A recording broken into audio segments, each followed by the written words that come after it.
해인사의 새벽은 마치 세상이 아직 눈을 뜨지 않은 상태였다. 가야산 자락 아래 짙은 안개가 산문 위를 감싸고 초여름의 찬 기운이 석탑 사이를 부유하고 있었다. 하늘은 잿빛으로 물들었고 절 마당의 돌계단 위엔 이슬이 방울져 맺혀 있었다. 오전 4시 45분, 종각에서 은은한 목탁 소리가 울렸다. 그 소리는 해인사 전체를 깨우는 신호였다. 스님들, 수행자들, 자원봉사자들과 먼 지방에서 모여든 불자들이 하나둘 일어나 정갈한 온매무새를 고쳤다. 오늘은 특별한 날이었다. 10년 가까이 해인사에 모셔져 있던 석가모니의 사리, 가 본래의 자리, 인도의 보드가야로 돌아가는 날. 조계종, 문화재청, 인도 대사관 관계자들까지 참석하는 엄숙한 의식이 예정되어 있었다. 그 의식을 이끄는 이는 해인사의 주지, 현목 스님이었다. 현목은 오래 신셋, 체구는 말랐으나 등은 고닫고 눈빛은 깊으면서도 따뜻했다. 그의 존재만으로도 주변의 모든 소리가 잦아드는 듯한 힘이 있었다. 현목 스님이 법당을 지나 중정으로 나섰을 때 그의 왼편에 바짝 붙어 걷는 게 한 마리가 있었다. 말리노이종, 이름은 고미. 황금빛 털의 검은 코, 언제나 귀를 고추 세운 채 주변을 주시하는 눈매. 고미는 원래 군견 출신이었다. 제대한 후 유기견 보호소에 있던 것을 현목 스님이 데려왔다. 이후 3번의 대형 법회에서 수상한 인물을 탐지해낸 뒤 사람들은 그를 사찰의 호법견이라 불렀다. 고미는 짖지 않았다. 걷기만 했다. 마치 스님의 그림자처럼 발자국 하나 놓치지 않고 발맞춰 걸었다. 오늘도 잘 부탁한다. 고미야. 현목이 조용히 말했다. 고미는 대답 대신 살짝 꼬리를 흔들었다. 해인사 대웅전 앞마당엔 이미 수백 명의 사람들이 줄을 서 있었다. 기도문을 읊은 이, 무건 수행을 하는 이, 꽃을 바치는 이들. 다들 사리를 마지막으로 뵈려는 간절한 마음을 품고 있었다. 그들 사이에 한 명의 낯선 스님이 있었다. 젊은 얼굴, 고운 피부, 회색의 가사를 단정히 걸친 청년. 그는 누구보다 조용히, 그러나 자연스럽게 줄 안에 녹아 있었다. 그를 처음 알아본 것은 선희 스님, 해인사에서 30년째 살고 있는 노스님이었다. 그녀는 조용히 현목 스님에게 다가와 속삭였다. 주지 스님, 저 젊은 스님은 어느 분인지 아십니까? 현목은 시선을 돌려 조용히 살펴봤다. 고개를 살짝 숙인 채 합장한 청년. 그는 다른 이들과 다를 바 없이 공손했지만 이상하게 고미가 그에게서 눈을 떼지 못하고 있었다. 승재 스님이라고 들었습니다. 강원도 쪽 작은 암자에서 왔다고 하더군요. 이번 법회를 기록하고 싶다며 연락이 왔습니다. 암자 이름은요? 묻지 않았습니다. 선희는 고개를 끄덕였지만 눈빛은 여전히 걱정스러웠다. 고미는 아직도 그 청년, 승재를 향해 조용히 숨을 들이쉬며 관찰하고 있었다. 잠시 후 사리를 모신 유리암이 법당에서 나왔다. 4명의 스님이 조심스럽게 들고 나왔고 사람들은 모두 머리를 숙였다. 해는 아직 떠오르지 않았지만 사리를 감싼 유리암 안에서는 희미한 빛이 퍼지고 있었다. 고미는 그 빛을 잠시 바라보더니 몸을 낮추고 현목 스님의 발밑에 바짝 엎드렸다. 곧이어 의식이 시작되었다. 범종이 울리고 나무 목탁 소리와 함께 낭낭한 독경이 이어졌다. 이윽고 사리를 운반할 차량이 대기하고 있는 뒷마당으로 이동할 시간이 되었다. 모든 준비가 끝나자 스님들과 관계자들이 차량으로 이동했다. 현목 스님은 맨 앞에 섰고 그 뒤를 사리를 든 스님들, 관계자들, 기자단, 그리고 마지막으로 승재가 따라붙었다. 고미는 처음엔 조용히 걷다가 승재 옆을 지나갈 때 살짝 멈춰 그를 한 번 더 바라봤다. 잠깐이었지만 그 순간 고미의 눈동자는 매섭게 빛났다.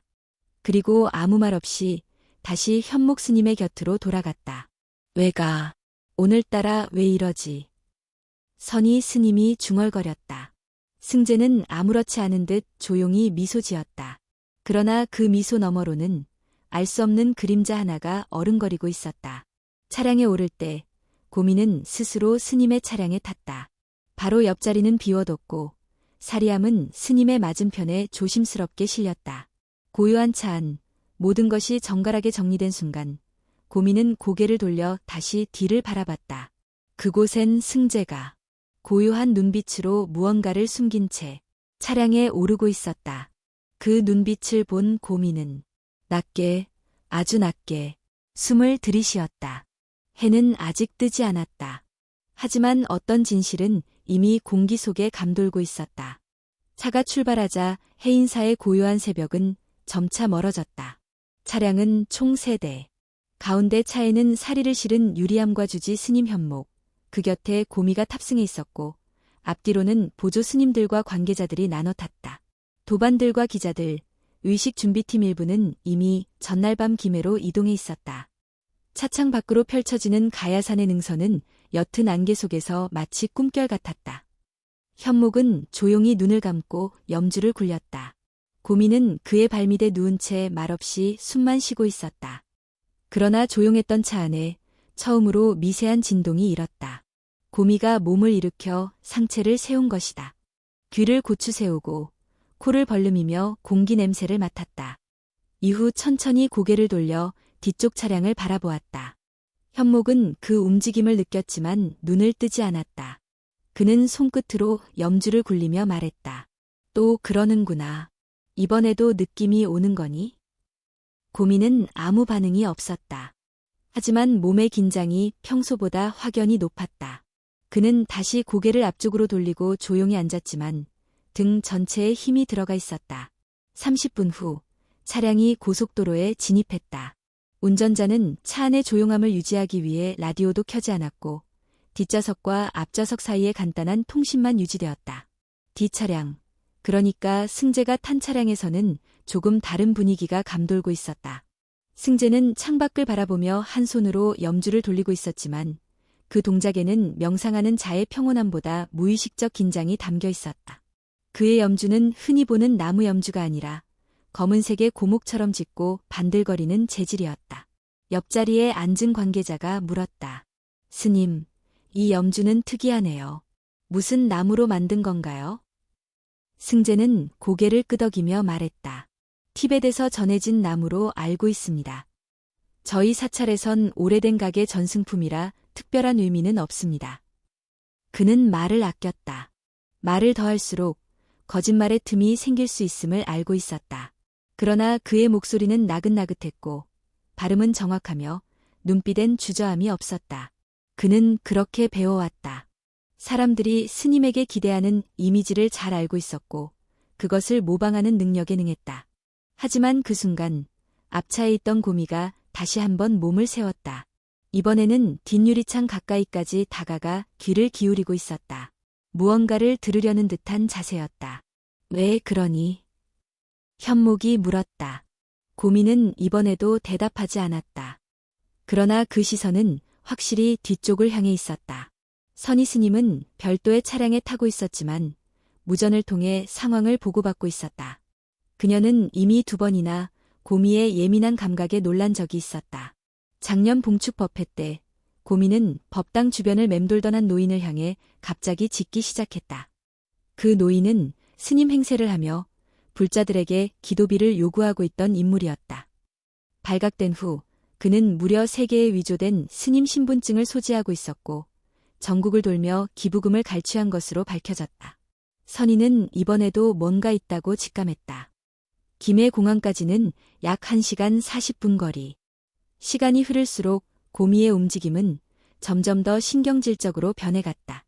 그는 작은 소리에도 민감하게 반응했고 꼬리를 천천히 흔들며 등줄기를 세웠다. 현목은 눈을 떴다. 그는 고미의 머리를 가만히 쓰다듬었다. 마음이 불편한 거니? 그러나 고미는 눈을 깜빡이지 않고 창밖을 응시했다. 그의 시선 끝에는 보이지 않는 무언가가 존재하는 듯했다. 이윽고 차량이 김해 시내로 진입했다. 도로는 여전히 이른 아침이라 붐비지 않았고 교통은 원활했다. 승재는 바지를 조정하며 주머니를 눌렀다. 그 안에는 작은 메모지가 접혀 있었다. 메모지에는 단 3글자. 카트만두.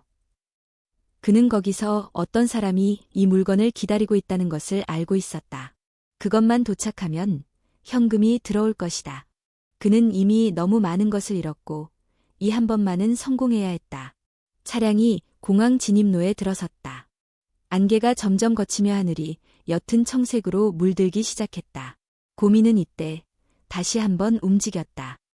이번에는 자리에서 일어나 직접 차 뒷좌석 쪽으로 이동했다. 그의 움직임은 부드러웠지만 경계심은 높았다. 그는 앞발을 대고 뒷유리를 향해 몸을 지탱한 뒤 조용히 숨을 들이쉬었다. 현목은 조용히 말했다. 이제 곧 진실의 시간이 오겠구나. 그 순간 고미의 입에서 낮고 짧은 신음소리가 흘러나왔다. 그것은 짖음이 아니었다. 하지만 그 소리는 오랜 시간 그와 함께한 이들이라면 알아들을 수 있는 별표 경고, 별표의 시작이었다. 공항 외곽에 위치한 전용 의식구역의 차량이 도착했다. 스님들과 관계자들은 차례로 하차했고 유리함은 신중히 옮겨졌다. 모두가 제자리를 찾기 시작했을 때 고미는 차문 앞을 가로막고 섰다.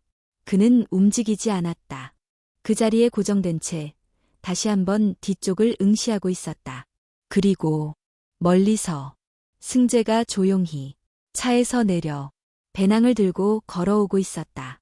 그의 걸음은 느리고 고개는 숙여져 있었지만 고미의 눈에는 무엇보다 선명하게 보였다. 그의 발밑에서 느껴지는 가려진 목적의 냄새를. 김해 공항 전용 의식구역은 일반 승객들과 철저히 분리된 공간이었다. 이른 아침이라 공항의 다른 구역은 아직 조용했지만 이쪽 구역은 이미 긴장감이 감돌았다. 대한불교조계종에서 파견된 의식준비팀과 문화재청 직원, 공항 보안요원들까지 삼엄하게 배치되어 있었다. 유리함을 실은 차량이 먼저 도착해 대기구역에 정차했고 스님들과 고위 관계자들이 하나둘 내렸다. 고미는 차에서 내리자마자 땅에 코를 대고 냄새를 맡기 시작했다. 그는 짖지 않았다. 하지만 움직임은 이전보다 훨씬 날카로워졌고 꼬리는 경직되어 있었다. 현목은 조용히 고미의 움직임을 지켜보았다. 그는 짧게 고개를 끄덕였다. 이게는 단순히 후각이 예민한 것 이상으로 사람의 숨겨진 의도를 감지하는 어떤 직감을 갖고 있었다. 오랜 시간 곁에 있었기에 그는 그 신호를 믿었다. 그때 뒤 차량에서 승재가 내렸다. 그는 검은색 배낭을 어깨에 메고 고개를 살짝 숙인 채 조용히 걸어왔다. 표정은 차분했지만 눈동자는 빠르게 주변을 스캔하고 있었다. 승재는 살이 운반대열 뒤편에 조용히 합류했다. 그가 걸어 들어올 때 고미는 그를 뚫어지게 쳐다보았다. 한 걸음, 또 한 걸음. 그가 가까워질수록 고미의 몸은 점점 앞으로 당겨졌다. 선희 스님은 이 모습을 보고 한 걸음 현목 곁으로 다가왔다. 스님, 저 개가 가만히 안 있습니다. 저 청년을 계속 주시하고 있어요. 현목은 입을 다물고 있었다. 그의 시선도 승재에게 고정되어 있었다. 하지만 지금 이 자리, 공식적인 의식이 시작되기 직전의 상황에서 섣불리 행동할 수는 없었다. 그 순간 고미가 갑자기 움직였다. 그는 앞발로 땅을 2번 긁더니 빠르게 유리함 쪽으로 뛰어들어가 사리함 앞에 멈춰섰다. 그곳은 승재가 곧 지나쳐야 할 길목이었다. 고미는 그 자리에 그대로 엎드린 채 시선을 떼지 않고 승재를 바라보았다. 모두의 시선이 그에게 쏠렸다. 몇몇 스님들과 관계자들이 당황한 얼굴로 속삭였다. 왜 저러는 거야? 의식방해 아니야. 빨리 끌어내. 그러나 선희가 손을 들어 멈췄다. 아닙니다. 얘는 그냥 그러는 애가 아닙니다. 저거 경고입니다. 마침내 승재가 고미 앞까지 도달했다. 그는 걸음을 멈췄고 고미는 낮게 으르렁거리기 시작했다. 조용한 아침 공기를 가르는 그 소리는 짧지만 뼛속을 찌르는 듯했다. 현목이 조용히 앞으로 나섰다. 승재 스님, 잠시 가방을 확인해도 되겠습니까? 주변은 일순 조용해졌다. 승재는 가볍게 고개를 끄덕였다. 물론입니다. 주지 스님. 저는 의식 기록을 위해 카메라 장비와 의복만을 소지하고 있습니다. 그는 천천히 배낭을 내려 앞으로 내밀었다. 직접 확인하시겠습니까? 현목은 직접 손을 대지 않고 공항 보안팀에게 눈짓을 보냈다. 한 명의 직원이 장갑을 착용한 채 가방을 받았다. 그 순간 고미가 다시 짖었다. 이번엔 단호하게 3번. 공항 구역 전체에 울릴 만큼 컸다. 직원은 살짝 멈칫했지만 조심스럽게 가방의 지퍼를 열었다. 안에는 검은색 천으로 감싼 작은 보자기 하나가 있었다. 그는 그 보자기를 조심스럽게 꺼냈고 그 위에는 금색 줄로 단단히 묶인 고리와 이상한 문양이 새겨진 붉은 밀랍이 붙어 있었다. 이건 뭡니까, 스님? 보안팀장이 물었다. 승재는 순간 멈칫했지만 곧 다시 고개를 숙이며 말했다. 저희 암자의 법구입니다. 은사 스님께서 인도에 전달해달라고 맡기셨습니다. 공식 경로는 아니지만 반드시 보드가야로 도달해야 할 물건입니다. 그 말에 몇몇 관계자들의 얼굴이 굳어졌다. 그런 중요한 물건을 공식 신고 없이 개인 소지품으로 들고 온 겁니까? 승재는 거듭 고개를 숙였다. 죄송합니다. 저는 단지 은사님의 뜻을 따르고 싶었을 뿐입니다. 의심을 받을 거라 생각 못했습니다. 그 순간 고민은 걸음을 옮겨보자기 앞으로 다가왔다. 그리고 앉은 채 그것을 계속 응시했다. 조용히 움직이지도 않고 오직 눈빛만으로 그것이 문제의 핵심임을 말하고 있었다. 공항 측은 즉시 긴급 대응 매뉴얼을 가동했다. 미신고 종교 유물 소지 및 반출 시도, 문화재청 연락, 유물 감정, 보안 레벨 격상. 승재는 그 자리에 그대로 앉아 대기실로 이동하는 명령을 받았다.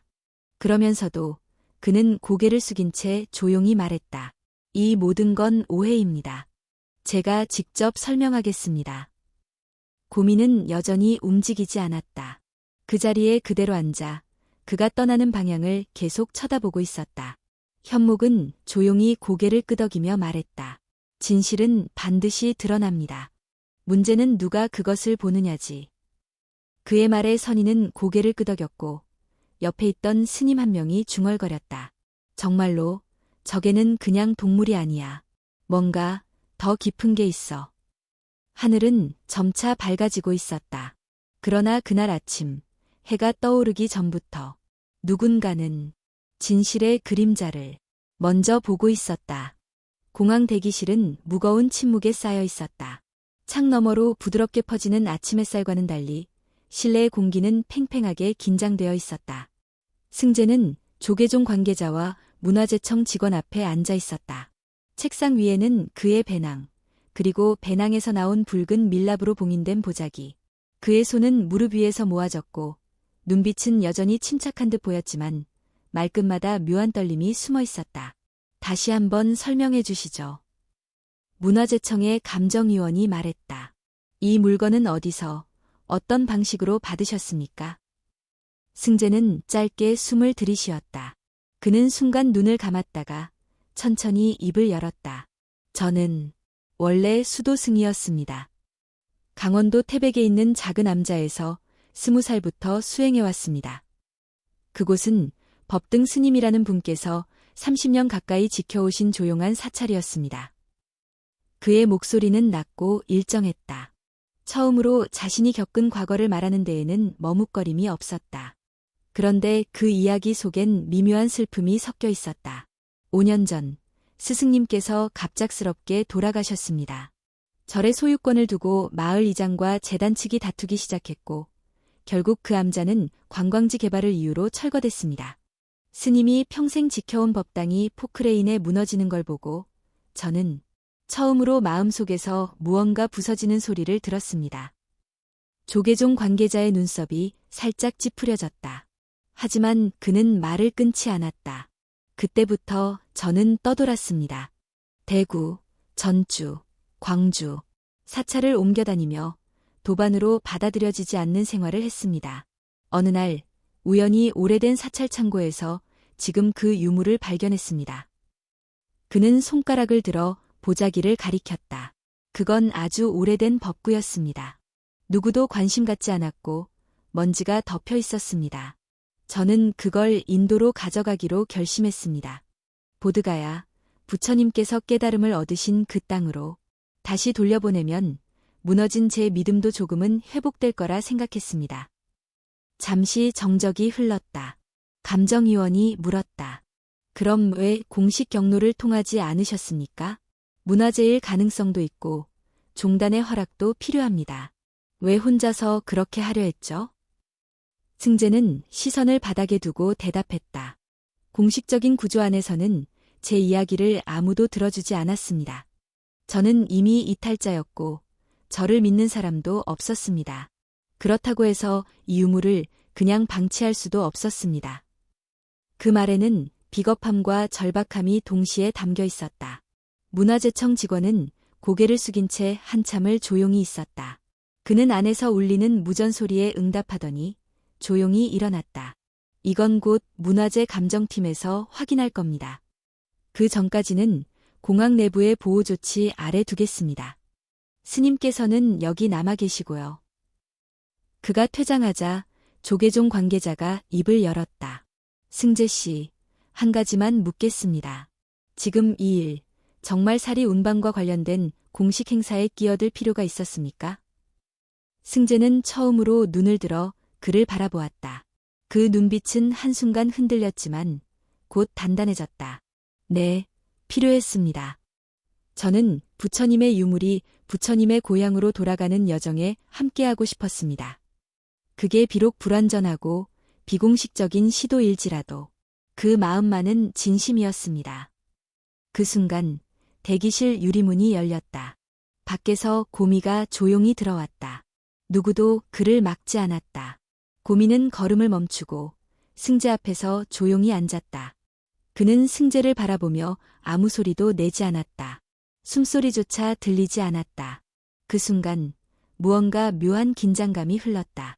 승재는 그 시선을 피하지 못했다. 눈을 마주친 채 오랫동안 침묵이 흘렀다. 고미의 눈에는 두려움도 없고 분노도 없었다. 오직 기다림. 그리고 검증되지 않은 말에 대한 조용한 불신. 그때였다. 현목 스님이 대기실 안으로 들어왔다. 그는 고미 옆에 앉아 승재와 마주했다. 나는 당신을 의심하기 전에 당신의 상처를 먼저 봤습니다. 현목이 말했다. 그러나 상처가 있다는 것이 죄를 숨길 수 있는 이유가 되진 않습니다. 승재는 가볍게 고개를 숙였다. 저는 죄를 저질렀다고 생각하지 않습니다. 다만 절차를 무시한 무례는 인정합니다. 현목은 그 말에 가볍게 미소 지었다. 무례는 돌이킬 수 있습니다. 하지만 의도된 은폐는 무지와는 다릅니다. 스님이라면 무엇보다 자신의 마음부터 투명해야 합니다. 고미는 조용히 자리에서 일어나 천천히 승재의 옆을 돌았다. 그리고 그가 앉아있던 의자 뒷면에 멈췄다. 코를 천천히 들이켜고는 아무 말 없이 대기실을 나갔다. 현목은 그 움직임을 끝까지 지켜봤다. 지금 그 개는요. 선희가 밖에서 조용히 말하며 문틈을 열었다. 사람이 거짓말을 할 땐 짓지만 사람이 흔들릴 땐 짓지 않습니다. 대기실 안엔 다시 침묵이 내려앉았다. 그러나 그 침묵은 이전과 달랐다.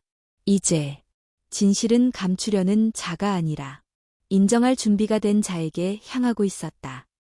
김해공항 의식구역에서는 의식 준비가 다시 진행되고 있었다. 사리함은 다시 한번 정성스럽게 다기고 운반 스님들은 의복을 가다듬었다.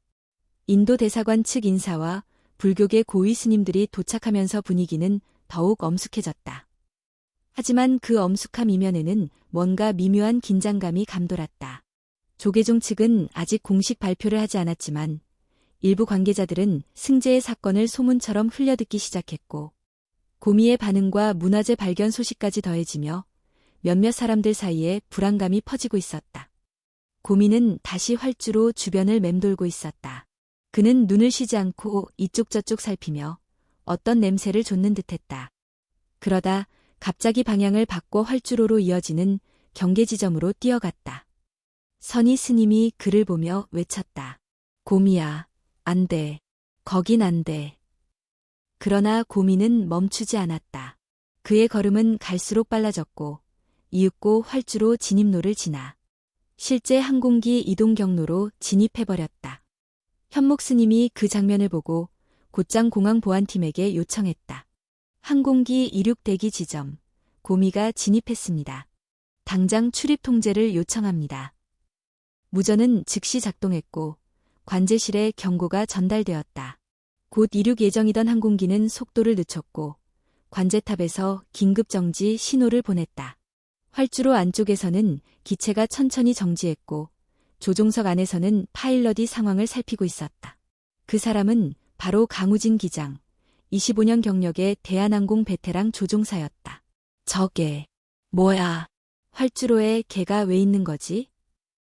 강 기장은 관제탑에 무전을 보냈다. 이건 항공기 안전에 심각한 위협이 될 수 있습니다. 즉시 상황 확인 바랍니다. 관제탑에서도 긴장한 목소리로 답했다. 그게는 의식팀의 일부입니다. 지금 내부 사정으로 인해 예민하게 반응하는 것으로 보입니다. 그러나 현재 비행의 위험 요소로 작용하고 있습니다. 지시가 있을 때까지 전대기 바랍니다. 활주로는 다시 조용해졌지만 고민은 움직이지 않았다. 그는 항공기의 기수 앞에 누워 천천히 숨을 내쉬며 땅에 몸을 낮췄다. 기장 강우진은 조종석에서 그 모습을 뚫어지게 바라봤다. 비행기를 맡고 있는 것이 사람이 아닌 개라는 것, 그것도 어떤 신호나 명령도 없이 스스로 행동하고 있다는 사실은 그에게 충격이었다. 그 순간 의식팀과 문화재청, 인도 대사관 측은 다시 한번 긴급회의를 소집했다. 현목 스님은 조용히 한 문장을 꺼냈다. 저개가 저렇게까지 행동하는 데에는 이유가 있습니다. 우리는 감정을 믿지 않아도 되지만 그것이 무엇을 감지했는지 무시해서는 안 됩니다. 인도 대사관 측 참사관은 물었다. 그게는 특별한 훈련을 받은 존재입니까? 현목은 고개를 끄덕였다. 군견 출신이며 감정적 이상 반응, 위험 요소 탐지에 뛰어납니다. 그리고 인간보다 더 먼저 거짓을 알아보는 때도 있습니다. 그는 선희 스님을 바라보며 말했다. 확인되지 않은 짐 남아 있습니까? 선희는 가볍게 숨을 들이쉬며 고개를 끄덕였다. 승재의 물건 중 하나, 아직 개봉하지 않은 서류 가방이 하나 있습니다. 그는 그것이 경전 복사본이라고 말했지만 감정은 이루어지지 않았습니다. 문화재청 직원이 눈을 번뜩이며 말했다. 그 가방, 지금 바로 확인합시다.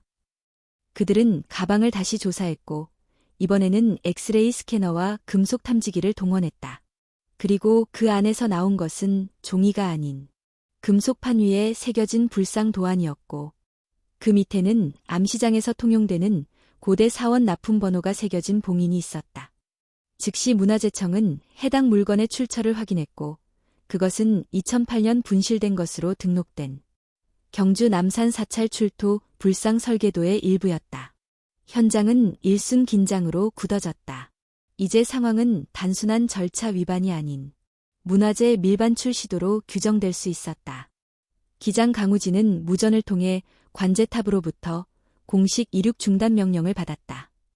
그는 조용히 고개를 끄덕이며 엔진 출력을 낮추고 조종석을 정리했다. 누가 탑승 명단에서 인원을 확인했는가? 그는 낮은 목소리로 물었다. 답변은 잠시 늦었고 그 몇 초 동안 고민은 움직이지 않았다.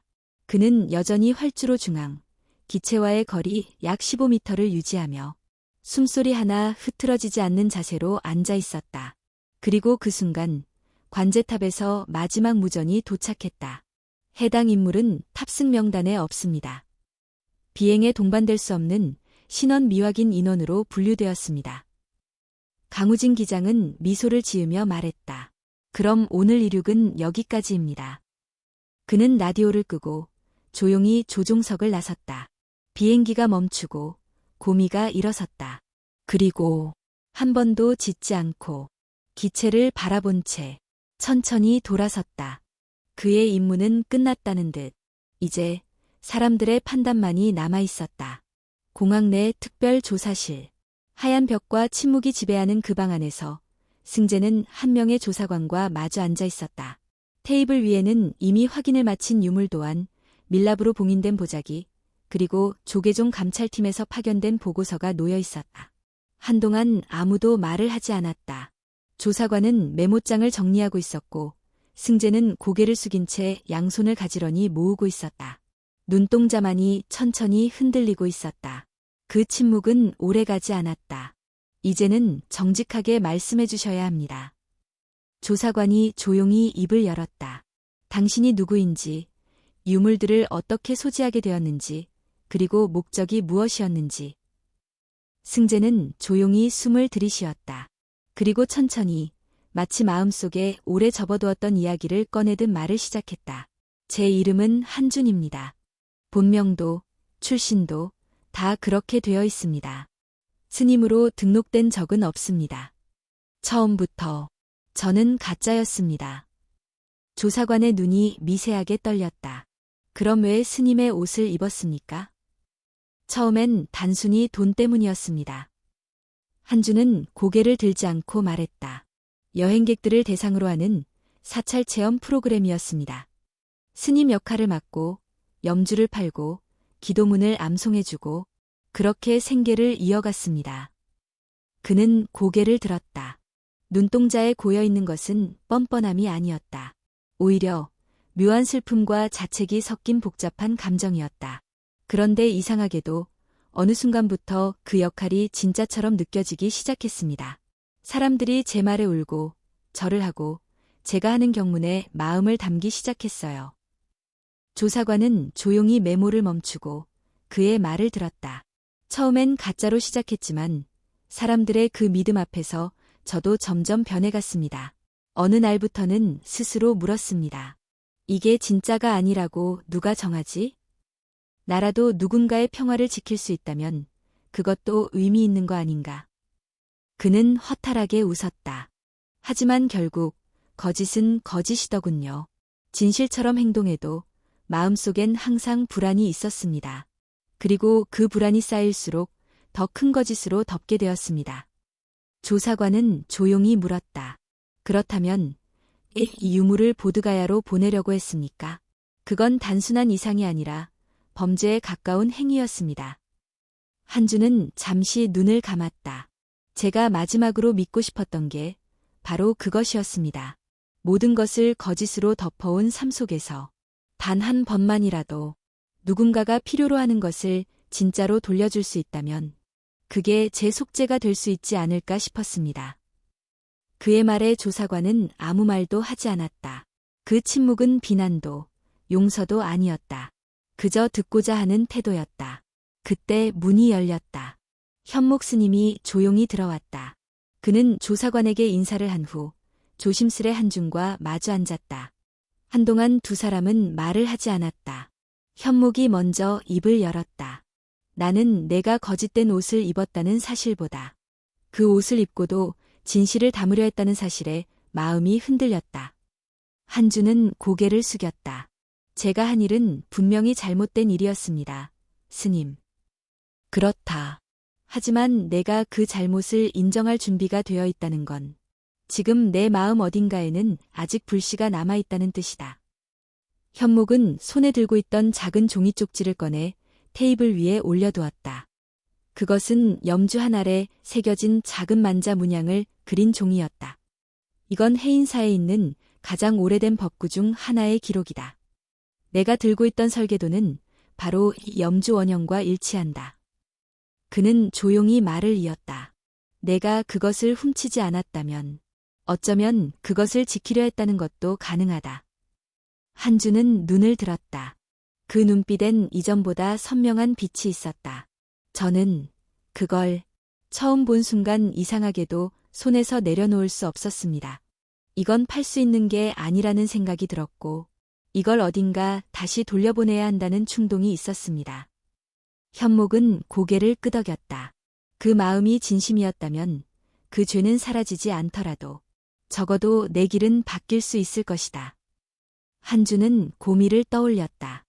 활주로 위에서 자신을 향해 한마디 소리도 내지 않고 단지 멈춰서서 그의 모든 거짓과 진실을 꿰뚫고 있던 그 눈빛. 그것은 인간의 법보다 먼저 닿는 무언가였다. 그 개는 어째서 저를 그렇게 바라봤던 걸까요? 현목은 잠시 생각하다 대답했다. 그 아이는 우리가 만든 규칙을 모른다. 하지만 그 아이는 마음에 따라 움직인다. 그리고 그 마음이 진실과 멀어질 때 그는 그냥 조용히 멈춰선다. 방 안의 공기는 다시 차분해졌다. 조사관이 조용히 말했다. 한준 씨, 앞으로의 일은 사법적인 절차에 따라 진행될 것입니다. 하지만 오늘 이 자리에서의 당신의 말은 기록에 남을 것입니다. 한주는 조용히 고개를 끄덕였다. 그렇다면 이제야말로 제가 진짜로 나 자신을 마주하는 순간인 것 같습니다. 밖으로 나가는 문은 잠시 닫혔지만 그의 마음 안에서는 처음으로 어떤 문이 조용히 열리고 있었다. 공항 활주로의 소동이 가라앉은 후 항공편은 임시 중단되었고 모든 절차는 재점검에 들어갔다. 인도 대사관 측은 일정 변경을 고려해야 했고 조계종 역시 대국민 발표문을 준비 중이었다. 그러나 가장 눈에 띄는 존재는 여전히 아무 말 없이 공항 주변을 돌고 있는 한 마리 개였다. 고민은 다시 차분한 자세로 돌아갔다. 그는 의식장과 활주로 사이를 오가며 낯선 소리, 흔들리는 마음, 익숙하지 않은 냄새를 조용히 감지하고 있었다. 사람들은 그를 신기하다고, 영물 같다고 수군댔지만 정작 고민은 아무것도 바라지 않는 듯 단지 자신의 본능에 따라 움직일 뿐이었다. 그날 오후 공항 대기구역에 모여있는 이들 사이에서 자연스레 질문이 생겨났다. 우리는 한 마리 개의 행동 하나에 국가의식을 멈춘 셈 아닌가? 한 생명이 항공편까지 멈추게 한 건가? 그게 정말 올바른 결정이었나? 논쟁은 조용하지만 깊었다. 한편에서는 이렇게 말하는 이들도 있었다. 아무리 훈련된 개라도 그건 결국 동물일 뿐이잖아.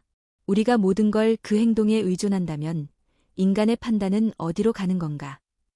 반면 다른 이들은 이렇게 속삭였다. 우리가 지금까지 얼마나 많은 거짓을 진실인 줄 알고 받아들였는지 생각해봐. 그 개는 거짓에 휘둘리지 않고 단지 이상함을 감지했을 뿐이야. 우리보다 더 정직했을 수도 있어. 이 두 입장은 서서히 의식장 전체를 갈라놓기 시작했다. 누군가는 조용히 고개를 끄덕였고 누군가는 불편한 침묵으로 자리를 피했다. 선희 스님은 이 갈등을 조용히 바라보며 말했다. 진실은 항상 소음을 동반하지는 않아. 때로는 가장 조용한 움직임이 가장 큰 울림을 만든다. 그 말에 현목 스님은 고개를 끄덕였다. 그는 다시 한번 고미를 불러 곁에 앉혔다. 고미는 천천히 다가와 스님의 발밑에 엎드렸다. 현목은 공항 측과 인도 대사관 측, 조계종 관계자들 앞에서 공식적으로 입장을 밝혔다. 오늘 이 사태는 해인사와 조계종 전체에도 깊은 반성이 필요한 일입니다. 사람이 만든 제도 안에서 걸러지지 못한 오류를 한 마리 개가 대신 걸러냈다는 건 우리가 무엇을 놓치고 있었는지를 돌아보게 합니다. 그는 말을 이으며 조용히 고미를 쓰다듬었다. 고미는 단지 행동했을 뿐입니다. 그 행동 안에 해석과 의미를 부여한 건 우리입니다. 그리고 그 해석은 결국 우리 자신의 판단을 비추는 거울이기도 합니다. 그 말은 한동안 모두를 조용하게 만들었다. 누구도 반박하지 않았고 누구도 당장 답을 내리지 않았다. 한편 대기실에 머물던 한주는 조용히 그 광경을 바라보고 있었다. 그는 공식적으로 문화재 관련법 위반 혐의로 조사를 받고 있었지만 구속은 면한 상태에서 해인사 측 보호하에 상황을 지켜보고 있었다. 그는 창 너머로 보이는 고미를 오래 바라봤다. 그 눈동자, 그 낮은 자세, 그리고 자신을 향해 한 번도 공격적으로 짖지 않았던 그 태도. 한주는 속으로 이렇게 생각했다. 나는 그게 앞에서 변명할 수 없었다. 아무 말도 하지 않았지만 그 눈이 내 모든 걸 꿰뚫어 보고 있었다. 그 순간 한준의 곁에 누군가 다가왔다. 현목 스님이었다. 그는 말없이 옆자리에 앉았다. 생각이 많겠구나. 스님의 말에 한주는 고개를 끄덕였다. 스님, 제가 이 자리에 있어도 되는 건가요? 사람들은 모두 절 믿지 않을 겁니다. 현목은 한참을 조용히 있다가 답했다. 믿음은 한번 깨지면 다시 세우기 어렵지. 하지만 무너진 믿음 위에 정직하게 돌 하나 올리는 사람이 있다면 그를 외면할 수는 없다고 생각한다. 한주는 조용히 고개를 숙였다. 그는 처음으로 누군가의 말에 눈시울이 붉어졌다. 그날 오후 늦게 공항의식은 다시 시작되었다. 엄격한 절차하의 사리함은 항공기에 안전하게 실렸고 승무원과 동행 인사들이 엄중히 배치되었다. 기장은 여전히 강우진이었다. 이륙 전, 그는 기내 안내방송 전에 짧은 메시지를 전했다. 이번 여정은 단지 사리의 이동이 아닌 우리가 믿고 있는 가치를 다시 바라보는 시간입니다. 지금 이 순간도 모두가 조용히 스스로에게 묻고 있을 겁니다. 무엇이 진짜고 무엇이 위장된 믿음인지. 그 말에 객실안은 조용해졌고 비행기는 이내 천천히 활주로를 달려 이륙했다. 그러나 활주로 한쪽 끝, 그게는 여전히 그 자리에 서 있었다. 고민은 이륙하는 비행기를 올려다보며 움직이지 않았다. 그는 그것이 옳은 이륙인지 확인하고 있는 듯했다. 그제서야 비로소 그는 천천히 몸을 돌려 공항 박숲속을 향해 걸어갔다. 아무도 그에게 명령하지 않았지만 그는 스스로의 역할을 알고 있었다. 그날 이후 사람들은 말했다. 그게는 법을 지키진 않지만 진심은 알아본다. 그는 인간보다 먼저 진실을 감지한 유일한 존재였다. 그리고 누군가는 이렇게 속삭였다. 신은 때로 인간의 입이 아니라 짐승의 침묵을 통해 말한다. 비행기가 하늘 위로 사라지고 공항 활주로의 긴장감도 서서히 가라앉았다. 사리함을 모신 항공편은 예정대로 보드가야를 향해 떠났고 고민은 이륙을 끝까지 지켜본 후 조용히 공항 울타리를 벗어났다. 그가 사라진 방향은 공항 북측의 작은 소나무 숲이었다. 그곳은 사람의 손길이 닿지 않는 자연의 공간이었고 고민은 그곳에서 다시 평온을 찾고 있었다. 한편 공항 인근의 임시 숙소에서 한주는 별도로 격리되어 조계종 감찰팀의 보호 아래 지내고 있었다. 그는 하루 2번 정해진 식사를 받고 있었고 외부인과의 접촉은 제한되어 있었다. 하지만 그 제한된 공간 속에서 그는 처음으로 자신의 시간을 되돌아보고 있었다. 그는 벽에 기대어 앉아 창밖을 바라보며 생각했다. 처음 사찰 체험 프로그램을 가장해 사찰에 발을 들였을 때 그가 원한 건 단지 돈이나 안정이 아니었다. 그가 진짜 원했던 건 어쩌면 스스로를 속일 수 있는 이유였다. 이 옷을 입고 이 말을 하면 나는 더 이상 실패한 인생이 아니라고 믿을 수 있다. 그는 그렇게 거짓을 쌓았고 그 거짓이 커질수록 점점 진실로부터 멀어졌다. 그런 그가 유일하게 두려워한 존재는 사람이 아니라 곰이었다. 그게는 말이 없었다. 비난도 의심도 없었다. 그러나 그 침묵 속에서 모든 거짓은 투명해졌다. 그날 밤 한주는 현목 스님에게 편지를 썼다. 그는 편지지에 단정한 글씨로 이렇게 적었다. 저는 법을 어겼습니다. 그 사실을 부정하지 않습니다. 하지만 저는 누군가에게 용서받고 싶지 않습니다. 다만 제가 저 자신을 용서할 수 있는 길이 남아있다면 그 길을 걷고 싶습니다. 스님께서 말씀하신 진심은 남는다는 말을 저는 처음에는 이해하지 못했습니다. 하지만 지금은 조금 알 것 같습니다. 제가 거짓된 삶을 살면서도 왜 불편했고 외로웠는지. 그 모든 이유는 진심이 없었기 때문입니다.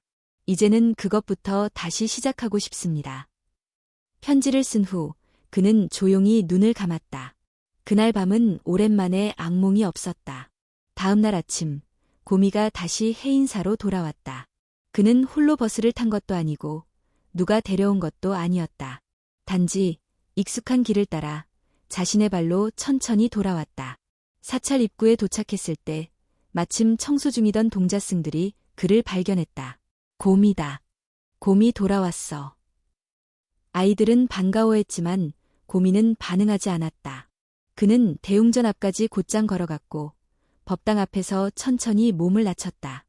현목 스님은 그 소식을 듣고 곧장 마당으로 나왔다. 고미와 눈을 마주친 그는 조용히 말했다. 이제 됐니? 너도 다녀올 만큼 다녀왔구나. 고미는 꼬리도 흔들지 않고 그저 눈을 감았다. 그 순간 두 존재 사이엔 아무런 언어도 없었지만 어떤 깊은 교감이 오갔다. 그날 해인사에서는 임시법회가 열렸다. 제목은 참된 믿음이란 무엇인가. 법회는 조용하게 시작되었고 스님들의 법문은 사람들의 마음을 조용히 울렸다. 법회 말미 현목 스님은 단상에 올라 조용히 말했다. 이번 일로 많은 것을 배웠습니다. 우리는 종종 제도와 형식 안에서 진실을 본다고 믿습니다. 그러나 때로는 그 바깥에서 더욱 진실한 마음을 만날 수 있습니다. 그는 잠시 말을 멈췄다. 한준이라는 젊은이가 있었습니다. 그는 거짓으로 출발했지만 그 안에 있던 진심은 우리 모두가 놓친 것을 비춰주는 거울이었습니다. 우리가 그를 처벌하는 것은 마땅한 일입니다. 그러나 우리가 그를 통해 배우지 않는다면 그건 또 다른 어리석음입니다.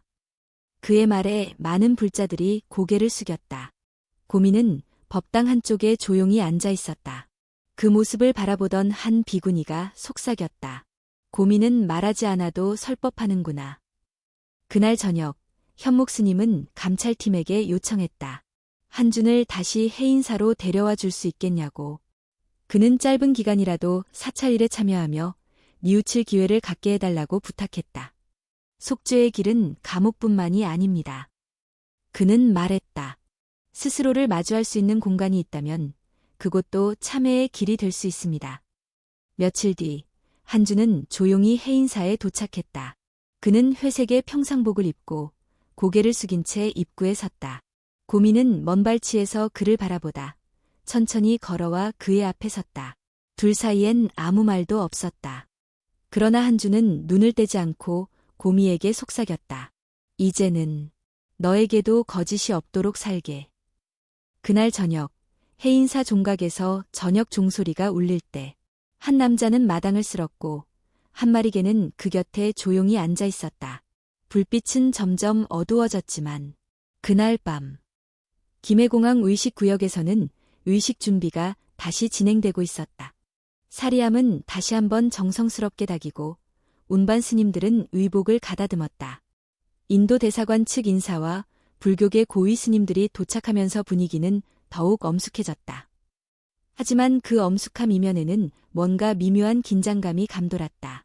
조계종 측은 아직 공식 발표를 하지 않았지만 일부 관계자들은 승재의 사건을 소문처럼 흘려듣기 시작했고 고미의 반응과 문화재 발견 소식까지 더해지며 몇몇 사람들 사이에 불안감이 퍼지고 있었다. 고미는 다시 활주로 주변을 맴돌고 있었다. 그는 눈을 쉬지 않고 이쪽 저쪽 살피며 어떤 냄새를 좇는 듯했다. 그러다 갑자기 방향을 바꿔 활주로로 이어지는 경계 지점으로 뛰어갔다. 선희 스님이 그를 보며 외쳤다. 고미야, 안 돼. 거긴 안 돼.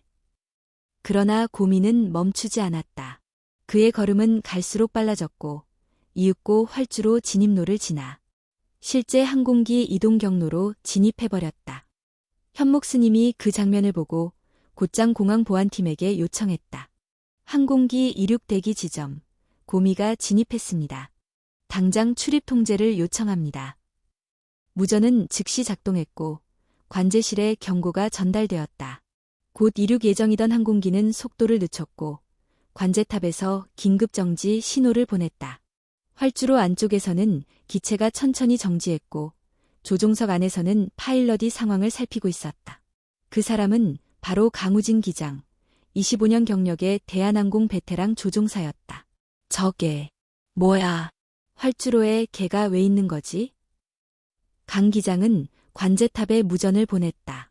이건 항공기 안전에 심각한 위협이 될 수 있습니다. 즉시 상황 확인 바랍니다. 관제탑에서도 긴장한 목소리로 답했다. 그게는 의식팀의 일부입니다. 지금 내부 사정으로 인해 예민하게 반응하는 것으로 보입니다. 그러나 현재 비행의 위험 요소로 작용하고 있습니다. 지시가 있을 때까지 전대기 바랍니다. 활주로는 다시 조용해졌지만 고민은 움직이지 않았다. 그는 항공기의 기수 앞에 누워 천천히 숨을 내쉬며 땅에 몸을 낮췄다. 기장 강우진은 조종석에서 그 모습을 뚫어지게 바라봤다. 비행기를 맡고 있는 것이 사람이 아닌 개라는 것, 그것도 어떤 신호나 명령도 없이 스스로 행동하고 있다는 사실은 그에게 충격이었다. 그 순간 의식팀과 문화재청, 인도 대사관 측은 다시 한번 긴급회의를 소집했다. 현목 스님은 조용히 한 문장을 꺼냈다.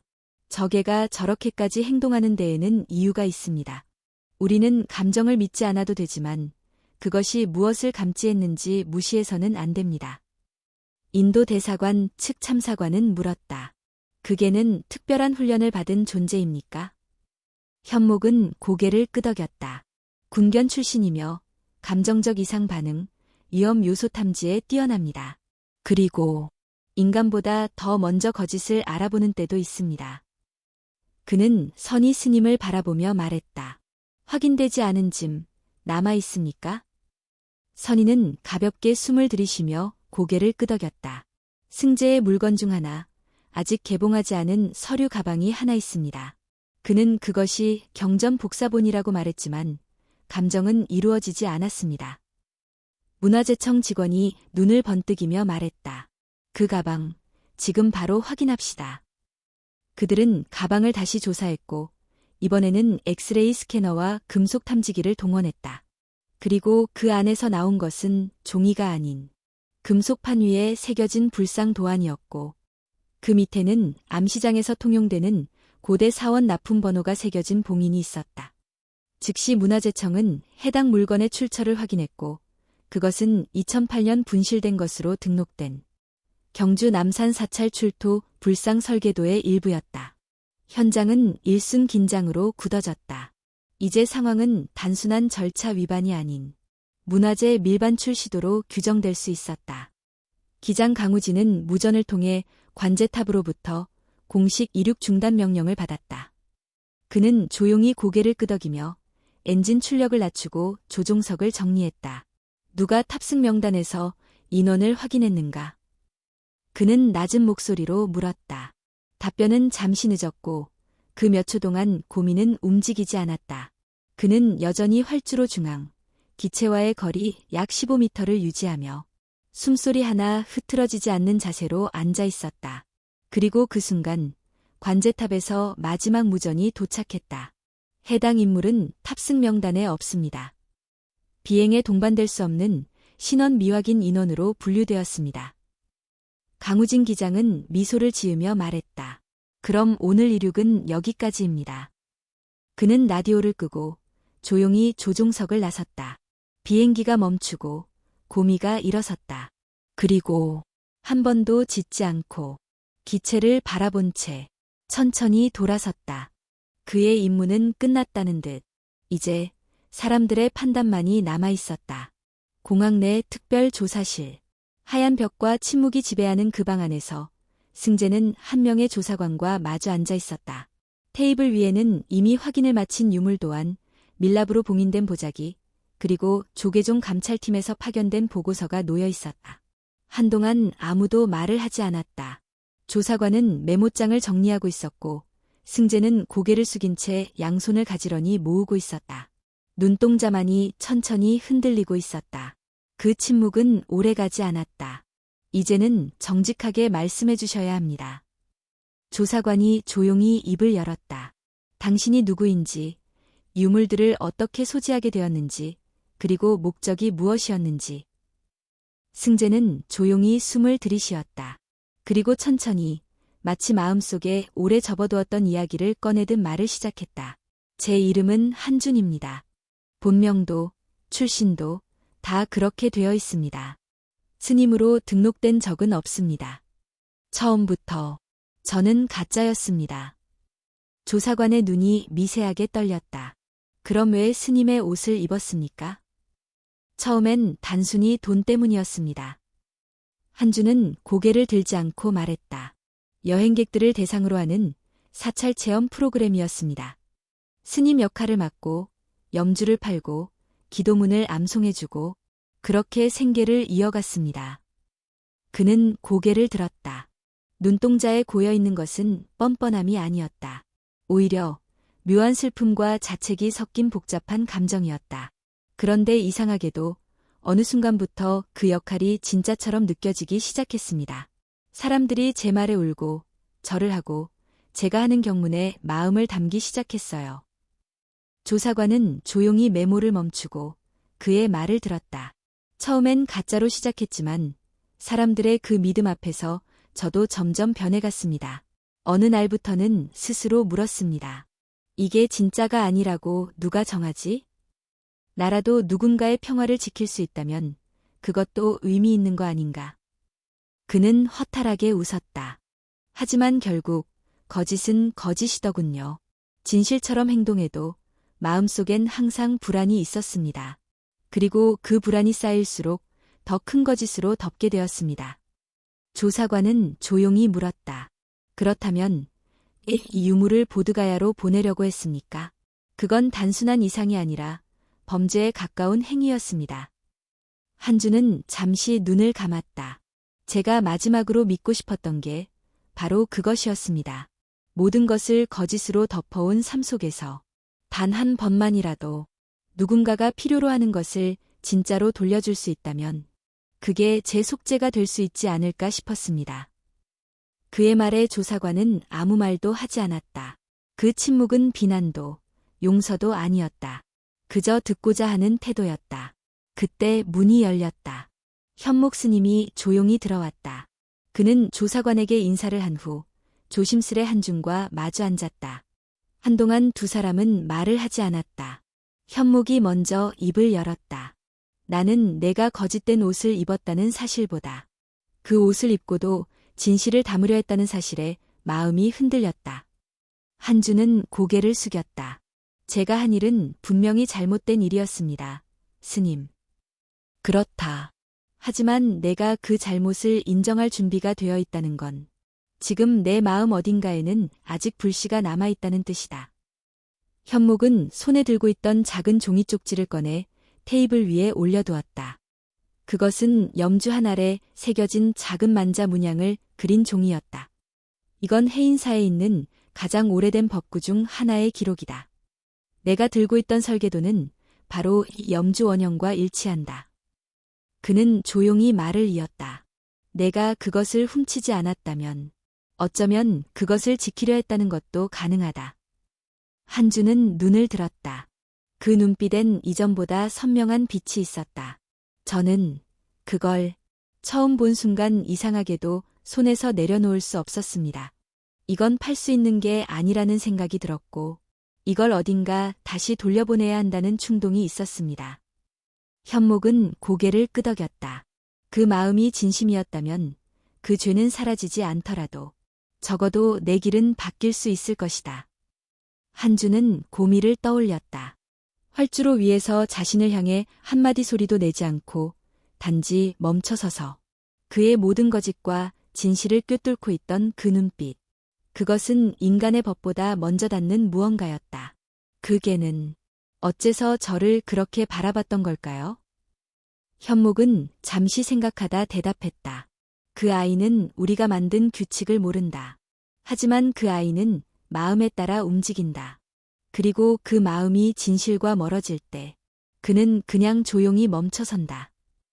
방 안의 공기는 다시 차분해졌다. 조사관이 조용히 말했다. 한준 씨, 앞으로의 일은 사법적인 절차에 따라 진행될 것입니다. 하지만 오늘 이 자리에서의 당신의 마른 기록에 남을 것입니다. 한주는 조용히 고개를 끄덕였다. 그렇다면 이제야말로 제가 진짜로 나 자신을 마주하는 순간인 것 같습니다. 밖으로 나가는 문은 잠시 닫혔지만 그의 마음 안에서는 처음으로 어떤 문이 조용히 열리고 있었다. 공항 활주로의 소동이 가라앉은 후 항공편은 임시 중단되었고 모든 절차는 재점검에 들어갔다. 인도 대사관 측은 일정 변경을 고려해야 했고 조계종 역시 대국민 발표문을 준비 중이었다. 그러나 가장 눈에 띄는 존재는 여전히 아무 말 없이 공항 주변을 돌고 있는 한 마리 개였다. 고민은 다시 차분한 자세로 돌아갔다. 그는 의식장과 활주로 사이를 오가며 낯선 소리, 흔들리는 마음, 익숙하지 않은 냄새를 조용히 감지하고 있었다. 사람들은 그를 신기하다고, 영물 같다고 수군댔지만 정작 고민은 아무것도 바라지 않는 듯 단지 자신의 본능에 따라 움직일 뿐이었다. 그날 오후 공항 대기구역에 모여있는 이들 사이에서 자연스레 질문이 생겨났다. 우리는 한 마리 개의 행동 하나에 국가의식을 멈춘 셈 아닌가? 한 생명이 항공편까지 멈추게 한 건가? 그게 정말 올바른 결정이었나? 논쟁은 조용하지만 깊었다. 한편에서는 이렇게 말하는 이들도 있었다.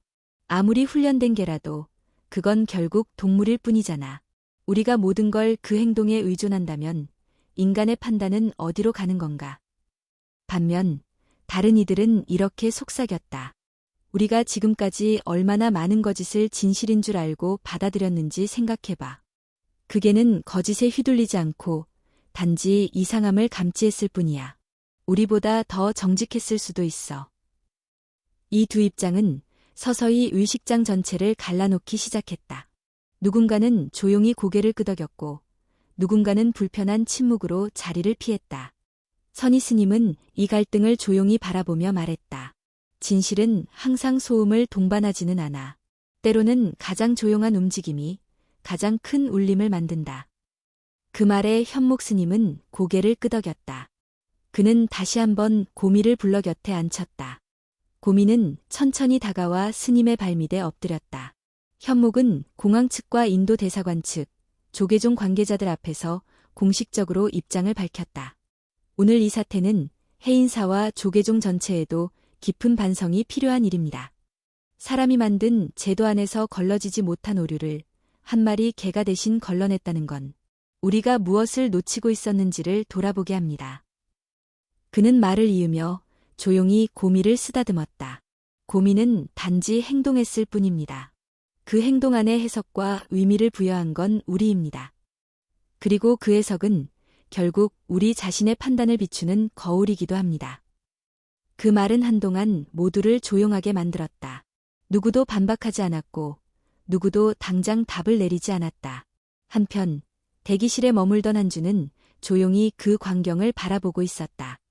그는 공식적으로 문화재 관련법 위반 혐의로 조사를 받고 있었지만 구속은 면한 상태에서 해인사 측 보호하에 상황을 지켜보고 있었다. 그는 창 너머로 보이는 고미를 오래 바라봤다. 그 눈동자, 그 낮은 자세, 그리고 자신을 향해 한 번도 공격적으로 짖지 않았던 그 태도. 한주는 속으로 이렇게 생각했다. 나는 그게 앞에서 변명할 수 없었다. 아무 말도 하지 않았지만 그 눈이 내 모든 걸 꿰뚫어 보고 있었다. 그 순간 한준의 곁에 누군가 다가왔다. 현목 스님이었다. 그는 말없이 옆자리에 앉았다. 생각이 많겠구나. 스님의 말에 한주는 고개를 끄덕였다. 스님, 제가 이 자리에 있어도 되는 건가요? 사람들은 모두 절 믿지 않을 겁니다. 현목은 한참을 조용히 있다가 답했다. 믿음은 한 번 깨지면 다시 세우기 어렵지. 하지만 무너진 믿음 위에 정직하게 돌 하나 올리는 사람이 있다면 그를 외면할 수는 없다고 생각한다. 한주는 조용히 고개를 숙였다. 그는 처음으로 누군가의 말에 눈시울이 붉어졌다. 그날 오후 늦게 공항의식은 다시 시작되었다. 엄격한 절차하에 사리함은 항공기에 안전하게 실렸고 승무원과 동행 인사들이 엄중히 배치되었다. 기장은 여전히 강우진이었다. 이륙 전 그는 기내 안내방송 전에 짧은 메시지를 전했다. 이번 여정은 단지 사리의 이동이 아닌 우리가 믿고 있는 가치를 다시 바라보는 시간입니다. 지금 이 순간도 모두가 조용히 스스로에게 묻고 있을 겁니다. 무엇이 진짜고 무엇이 위장된 믿음인지. 그 말에 객실 안은 조용해졌고 비행기는 이내 천천히 활주로를 달려 이륙했다. 그러나 활주로 한쪽 끝, 그게는 여전히 그 자리에 서 있었다. 고미는 이륙하는 비행기를 올려다보며 움직이지 않았다. 그는 그것이 옳은 이륙인지 확인하고 있는 듯했다. 그제서야 비로소 그는 천천히 몸을 돌려 공항 박숲속을 향해 걸어갔다. 아무도 그에게 명령하지 않았지만 그는 스스로의 역할을 알고 있었다. 그날 이후 사람들은 말했다. 그게는 법을 지키진 않지만 진심은 알아본다. 그는 인간보다 먼저 진실을 감지한 유일한 존재였다. 그리고 누군가는 이렇게 속삭였다. 신은 때로 인간의 입이 아니라 짐승의 침묵을 통해 말한다. 비행기가 하늘 위로 사라지고 공항 활주로의 긴장감도 서서히 가라앉았다. 사리함을 모신 항공편은 예정대로 보드가야를 향해 떠났고 고미는 이륙을 끝까지 지켜본 후 조용히 공항 울타리를 벗어났다. 그가 사라진 방향은 공항 북측의 작은 소나무 숲이었다. 그곳은 사람의 손길이 닿지 않는 자연의 공간이었고 고미는 그곳에서 다시 평온을 찾고 있었다. 한편 공항 인근의 임시 숙소에서 한주는 별도로 격리되어 조계종 감찰팀의 보호 아래 지내고 있었다. 그는 하루 2번 정해진 식사를 받고 있었고 외부인과의 접촉은 제한되어 있었다. 하지만 그 제한된 공간 속에서 그는 처음으로 자신의 시간을 되돌아보고 있었다. 그는 벽에 기대어 앉아 창밖을 바라보며 생각했다. 처음 사찰 체험 프로그램을 가장해 사찰에 발을 들였을 때 그가 원한 건 단지 돈이나 안정이 아니었다. 그가 진짜 원했던 건 어쩌면 스스로를 속일 수 있는 이유였다. 이 옷을 입고 이 말을 하면 나는 더 이상 실패한 인생이 아니라고 믿을 수 있다. 그는 그렇게 거짓을 쌓았고 그 거짓이 커질수록 점점 진실로부터 멀어졌다. 그런 그가 유일하게 두려워한 존재는 사람이 아니라 곰이었다. 그게는 말이 없었다. 비난도 의심도 없었다. 그러나 그 침묵 속에서 모든 거짓은 투명해졌다. 그날 밤 한주는 현목 스님에게 편지를 썼다. 그는 편지지에 단정한 글씨로 이렇게 적었다. 저는 법을 어겼습니다. 그 사실을 부정하지 않습니다. 하지만 저는 누군가에게 용서받고 싶지 않습니다. 다만 제가 저 자신을 용서할 수 있는 길이 남아있다면 그 길을 걷고 싶습니다. 스님께서 말씀하신 진심은 남는다는 말을 저는 처음에는 이해하지 못했습니다. 하지만 지금은 조금 알 것 같습니다. 제가 거짓된 삶을 살면서도 왜 불편했고 외로웠는지 그 모든 이유는 진심이 없었기 때문입니다. 이제는 그것부터 다시 시작하고 싶습니다. 편지를 쓴 후 그는 조용히 눈을 감았다. 그날 밤은 오랜만에 악몽이 없었다. 다음 날 아침 고미가 다시 해인사로 돌아왔다. 그는 홀로 버스를 탄 것도 아니고 누가 데려온 것도 아니었다. 단지 익숙한 길을 따라 자신의 발로 천천히 돌아왔다. 사찰 입구에 도착했을 때 마침 청소 중이던 동자승들이 그를 발견했다. 고미다. 고미 돌아왔어. 아이들은 반가워했지만 고미는 반응하지 않았다. 그는 대웅전 앞까지 곧장 걸어갔고 법당 앞에서 천천히 몸을 낮췄다. 현목 스님은 그 소식을 듣고 곧장 마당으로 나왔다. 고미와 눈을 마주친 그는 조용히 말했다. 이제 됐니? 너도 다녀올 만큼 다녀왔구나. 고미는 꼬리도 흔들지 않고 그저 눈을 감았다. 그 순간 두 존재 사이엔 아무런 언어도 없었지만 어떤 깊은 교감이 오갔다. 그날 해인사에서는 임시법회가 열렸다. 제목은 참된 믿음이란 무엇인가. 법회는 조용하게 시작되었고 스님들의 법문은 사람들의 마음을 조용히 울렸다. 법회 말미 현목 스님은 단상에 올라 조용히 말했다. 이번 일로 많은 것을 배웠습니다. 우리는 종종 제도와 형식 안에서 진실을 본다고 믿습니다. 그러나 때로는 그 바깥에서 더욱 진실한 마음을 만날 수 있습니다. 그는 잠시 말을 멈췄다. 한준이라는 젊은이가 있었습니다. 그는 거짓으로 출발했지만 그 안에 있던 진심은 우리 모두가 놓친 것을 비춰주는 거울이었습니다. 우리가 그를 처벌하는 것은 마땅한 일입니다.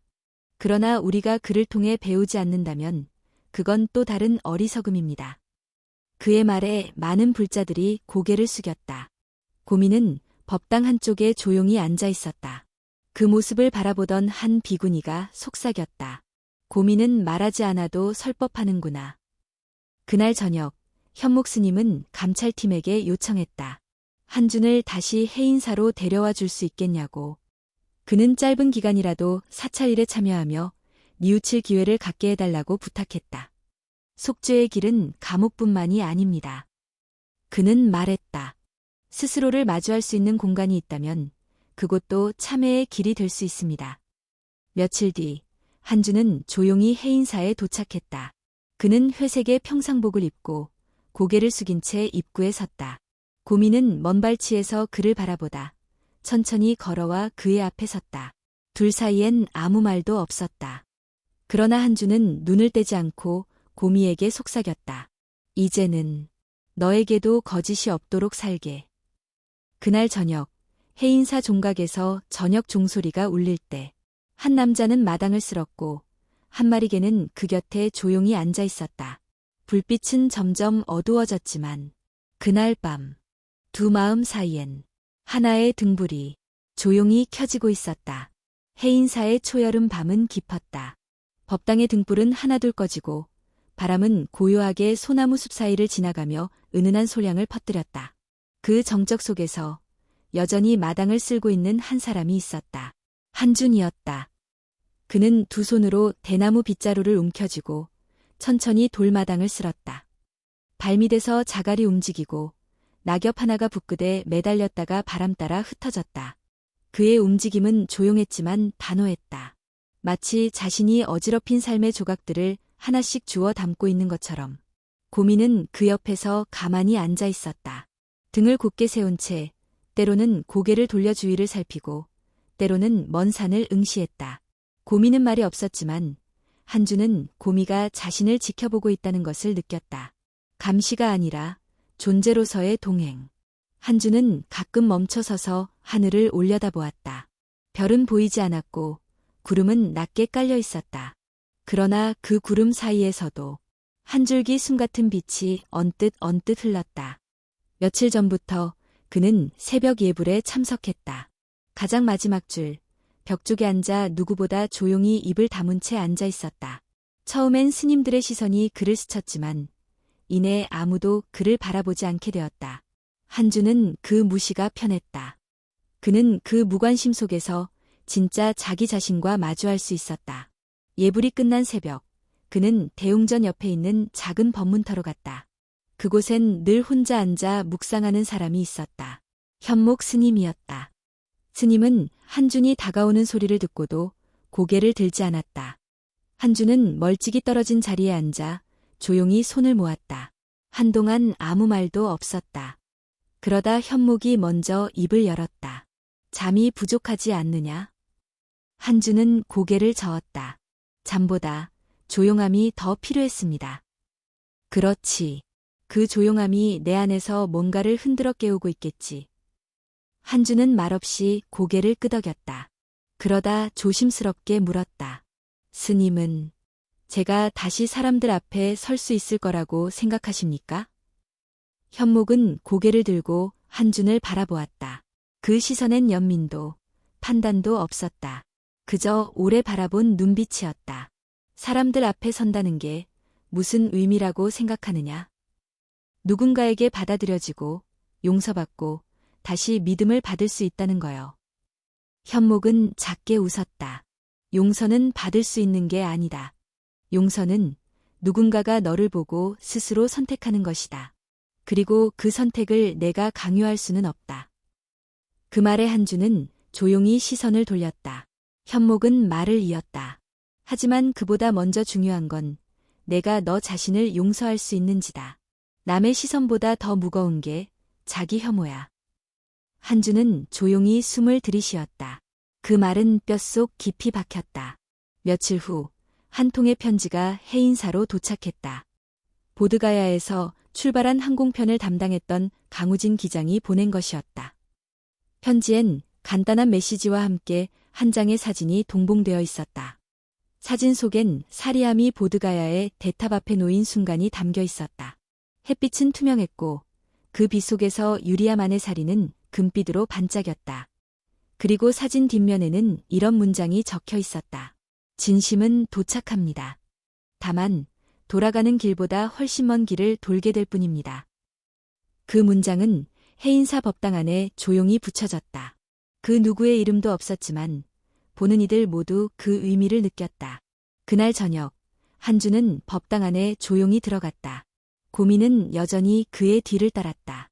법당 안에 아무도 없었지만 촛불 하나가 켜져 있었다. 그 앞에서 그는 조용히 무릎을 꿇고 머리를 숙였다. 절을 3번 하고 손을 가슴에 모았다. 부처님, 이젠 누구를 속이지 않겠습니다. 그는 속삭이듯 말했다. 저를 믿지 않으셔도 좋습니다. 다만 제가 저 자신을 다시 인간이라 부를 수 있을 만큼의 삶을 살게 해주십시오. 그 말 뒤에 긴 침묵이 이어졌다. 그 침묵 속에서 고미는 한 발 앞으로 다가왔다. 그리고 그의 옆에 앉았다. 한주는 눈을 감고 조용히 고미의 숨결을 느꼈다. 사람들이 말하던 법이란 것, 믿음이란 것, 속죄란 것, 그 모든 추상적 언어들보다 지금 이 순간 자기 곁에 조용히 함께 있는 한 존재의 숨결이 더 깊은 설법처럼 느껴졌다. 그날 밤 해인사 마당에는 바람이 불지 않았고 고요함이 모든 구석에 깃들었다. 그 조용한 어둠 속에서 한 남자는 비로소 머물 자리를 얻었다는 것을 처음으로 깨달았다. 여름이 깊어갈 무렵 해인사는 다시 익숙한 일상으로 돌아가고 있었다. 법당의 종소리는 여전히 매일 새벽을 깨웠고 동자승들은 땀을 뻘뻘 흘리며 경례를 쓸었다. 관광객들의 발길도 다시 늘어났고 절 입구의 작은 매점에 선 차와 염주가 조용히 팔려나갔다. 그러나 이 일상의 배경엔 분명히 변화가 있었다. 사람들은 때때로 마당을 쓸고 있는 회색 옷의 한 남자를 흘끗 바라보았고 그 옆에 묵묵히 걷고 있는 개의 모습에서 어떤 믿음을 되새기곤 했다. 한주는 이제 해인사 내소임 중 하나인 사찰 청소와 손님 응대를 맡고 있었다. 그는 여전히 스님이 아니었고 앞으로도 스님이 되지 않을 거라 말했지만 그의 손길과 태도는 어떤 수행자보다 조심스럽고 깊었다. 어서 오십시오. 먼 길 오시느라 고생 많으셨습니다. 그는 늘 이렇게 인사했다. 진심을 담아 고개를 깊이 숙이고 눈을 마주보며 처음엔 낯설게 보던 불자들도 이제는 그의 인사를 당연하게 받아들였다. 심지어 어떤 이들은 따로 다가와 이렇게 속삭이기도 했다. 그날 뉴스에서 봤습니다. 그런데 직접 보니 사람이 참 고요하시네요. 한주는 그런 말에 웃지도 반박하지도 않았다. 그는 그저 고개를 숙이고 대답했다. 그 고요함이 저에게는 아직 부족한 공부입니다. 고미는 그 옆에서 예전처럼 경계하거나 짖지 않았다. 그는 마치 한준이 어떤 선택을 했는지 이미 알고 있다는 듯 같은 리듬으로 걸으며 조용히 주변을 지켰다. 어느 날 아침 현목 스님이 한준을 따로 불렀다. 작은 차실에 둘만 앉았을 때 스님은 말없이 차를 따랐다. 잘 적응하고 있나? 네, 너무 많은 배려를 받고 있어 죄송할 정도입니다. 죄송함은 수행의 시작이 될 수 있다. 하지만 죄송함만으로는 아무것도 바꿀 수 없지. 현목은 찻잔을 내밀며 말을 이었다. 한준, 나는 내가 언젠가 이곳을 떠날 거라는 걸 안다. 세상은 널 다시 부를 것이고 너도 언젠가는 다시 세상을 마주해야 할 것이다. 한준은 고개를 들었다. 전 여기 남고 싶습니다. 그 마음은 귀하다. 하지만 도피와 머물면 다르다. 내가 진짜로 머물고 싶다면 먼저 나가서 부끄럽지 않게 서는 법을 배워야 한다. 그 말은 한준에게 깊은 여운을 남겼다. 그는 며칠을 고민했고 조용히 글을 쓰기 시작했다. 그 글은 자신이 어떤 거짓을 쌓아왔는지, 왜 속였는지, 그리고 그것을 어떻게 마주하게 되었는지를 담은 진솔한 고백이었다. 글이 완성된 후 그는 그 글을 현목 스님에게 보였다. 스님은 조용히 읽고 고개를 끄덕였다. 이건 너 혼자 갖고 있을 글이 아니다. 그럼 어떻게 해야 할까요? 세상에 전해라. 부끄럽더라도 이 글은 너만의 회한이 아니라 누군가의 거울이 될 수도 있다. 현목의 권유에 따라 한주는 조계종 뉴스레터의 짧은 에세이로 그 글을 싣게 되었다. 글의 제목은 단순했다. 나는 가짜 스님이었습니다. 그 제목은 많은 사람들의 이목을 끌었고 그 안에 담긴 내용은 예상과 달리 비난보다는 묵묵한 지지와 반성을 불러일으켰다. 어떤 독자는 댓글에 이렇게 남겼다. 우리는 모두 누군가에게 진짜가 되지 못한 시간들이 있었다. 중요한 건 그걸 부정하지 않고 마주하는 용기다. 또 어떤 이는 이렇게 썼다. 그게 고미가 아니었다면 진실은 묻혔을지도 모른다. 우리가 잊고 있었던 건 결국 느낌이었다. 고미의 존재 역시 다시 주목받았다. 그는 어느새 사람들의 믿음과 신뢰를 상징하는 존재가 되었고 어린이 체험 프로그램에선 고미와 진실 찾기라는 코너까지 생겨났다. 하지만 정작 고민은 아무런 변화도 느끼지 않는 듯 매일 같은 길을 걷고 같은 자리에 앉아 같은 눈빛으로 사찰을 바라봤다. 가을이 다가올 무렵 한주는 현목 스님에게 작별을 고했다. 떠나야 할 것 같습니다. 이제 저 자신을 너무 익숙한 곳에 두고 싶지 않습니다. 현목은 그를 안아주며 말했다. 너는 이제 진심으로 머무는 법을 배웠다. 그러니 떠나도 괜찮다. 어디서든 다시 무너지지 않도록 그 마음 하나만 지켜라. 한주는 조용히 고개를 숙였다. 그날 아침 그는 고미와 함께 해인사 입구까지 걸었다. 짐은 많지 않았다. 오직 마음 하나, 다시 시작할 수 있다는 결심만 가방에 담겨 있었다. 고미는 입구에 멈춰섰다. 한주는 무릎을 꿇고 고미의 얼굴을 바라보았다. 너는 내 인생에서 가장 중요한 스승이었어. 고미는 여전히 아무 말도 하지 않았고 그저 천천히 꼬리를 한번 흔들었다. 그리고 한주는 고개를 숙인 채 길을 떠났다. 뒤돌아보지 않았다. 고미는 그 자리에 오래도록 서 있었다. 그리고 이내 몸을 돌려 다시 사찰 안으로 걸어갔다. 종이 울리고 하루가 시작되었다. 모든 것은 평소와 같았다. 하지만 누군가는 떠났고 누군가는 남았다. 그리고 진심은 그 둘 모두에게 머무는 법을 가르쳐주고 있었다.